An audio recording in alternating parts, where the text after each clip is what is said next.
সুস্থ জীবন সবার কাম্য। আর এই সুস্থতার কামনায় হয়তো ভারতের হাসপাতালগুলোতে বাংলাদেশি রোগীদের ভিড়। তার কারণ, গত 5 বছরে কলকাতা, হায়দ্রাবাদ, ব্যাঙ্গালোর, চেন্নাইয়ের বড় বড় হাসপাতালগুলোতে আমি অনেক রোগীদেরকে নিয়ে গিয়েছি তাদেরকে সাহায্য করার জন্য, এবং সেখানে গিয়ে দেখতে পাই যে প্রতি 100 জন রোগীর অন্তত 5 থেকে 10 জন অবশ্যই বাংলাদেশি, এবং তাদের মধ্যে কিছু আমার চ্যানেলে সাবস্ক্রাইবারও রয়েছে। কিন্তু প্রশ্ন হলো, নাগরিকদের সুস্বাস্থ্য নিশ্চিত করার লড়াইয়ে ভারত কি বাংলাদেশের তুলনায় খুব বেশি এগিয়ে? আজ আমরা এই দুই দেশের স্বাস্থ্য পরিষেবা বিষয়ে তুলনামূলক আলোচনা করব। কোন দেশের স্বাস্থ্য ব্যবস্থা কতটা আধুনিক, বাজেট কেমন এবং সুযোগ সুবিধাই বা কি রয়েছে, চলুন শুরু করা যাক। ভারতের চিকিৎসা ব্যবস্থা অত্যন্ত বৈচিত্র্যময়। একদিকে রয়েছে বিশ্বমানের বেসরকারি হাসপাতাল, অন্যদিকে রয়েছে অতিরিক্ত চাপের সরকারি হাসপাতাল।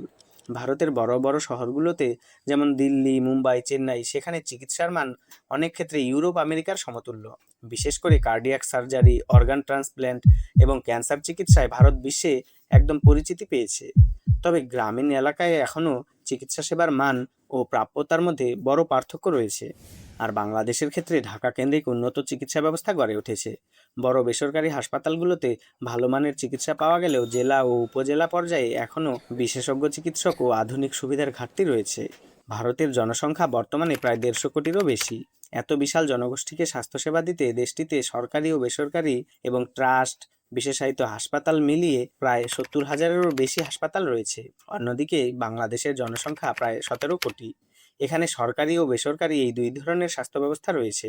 উপজেলা স্বাস্থ্য কমপ্লেক্স, জেলা হাসপাতাল, মেডিকেল কলেজ হাসপাতাল ও বেসরকারি মিলিয়ে প্রায় 5,000-এর বেশি হাসপাতাল রয়েছে।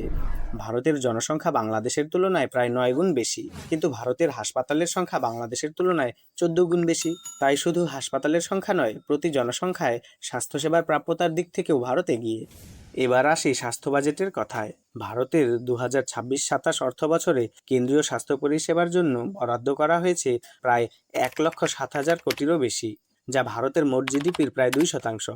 অন্যদিকে বাংলাদেশের 2026-27 অর্থ বছরে জাতীয় বাজেটে স্বাস্থ্য খাতের জন্য বরাদ্দ প্রায় 69,409 কোটি টাকা, যা বাংলাদেশের মোট জিডিপির প্রায় 1.1%। আন্তর্জাতিক মান যাচাইয়ের একটি গুরুত্বপূর্ণ সূচক হল জেসিআই অ্যাক্রিডিটেশন। ভারতে বর্তমানে জেসিআই এবং নাভ স্বীকৃত হাসপাতাল রয়েছে 1,300-টিরও বেশি। এর মধ্যে Apollo, Fortis, Medanta, Max, Manipal, AIG এবং সরকারি এইমসের মতো বড় হাসপাতালগুলো উল্লেখযোগ্য। এই হাসপাতালগুলোতে আন্তর্জাতিক মানের চিকিৎসা, উন্নত প্রযুক্তি এবং প্রশিক্ষিত চিকিৎসক দল কাজ করে, যেমন robotic surgery, kidney, liver, heart প্রভৃতি গুরুত্বপূর্ণ অঙ্গ প্রতিস্থাপন, উন্নত ক্যান্সার চিকিৎসা, অত্যাধুনিক কার্ডিয়াক কেয়ার, এআই ভিত্তিক ডায়াগনস্টিক ব্যবস্থা, এই সবই সারা দেশের বিভিন্ন রাজ্যের হাসপাতালগুলোতে খুব যত্নের সাথে করা হয়ে থাকে।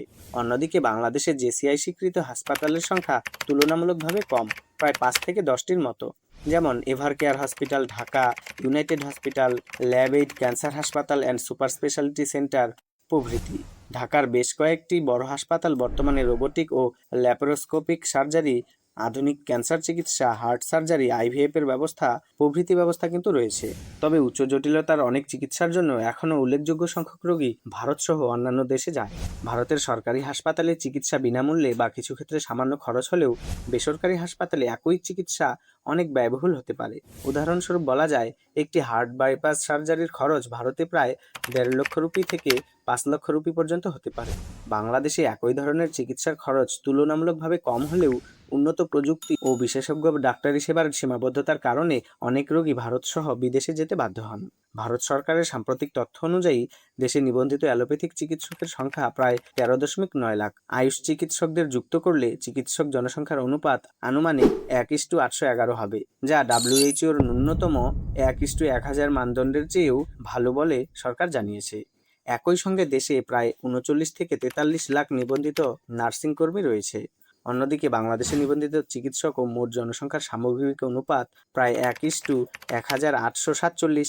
বাংলাদেশে নিবন্ধিত নার্সের সংখ্যা প্রায় 1.5 লাখ, অর্থাৎ বাংলাদেশে প্রতি 10,000 জনে প্রায় 6.2 জন নার্স রয়েছে, যেখানে ভারতে এই সংখ্যা প্রায় 25.4 জন।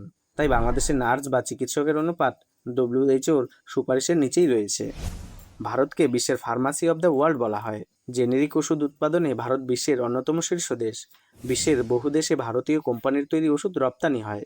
ক্যান্সারের ওষুধ, ভ্যাকসিন, ইনসুলিন এবং বিভিন্ন জীবন রক্ষাকারী ওষুধ উৎপাদনে ভারত আন্তর্জাতিকভাবে সুপরিচিত।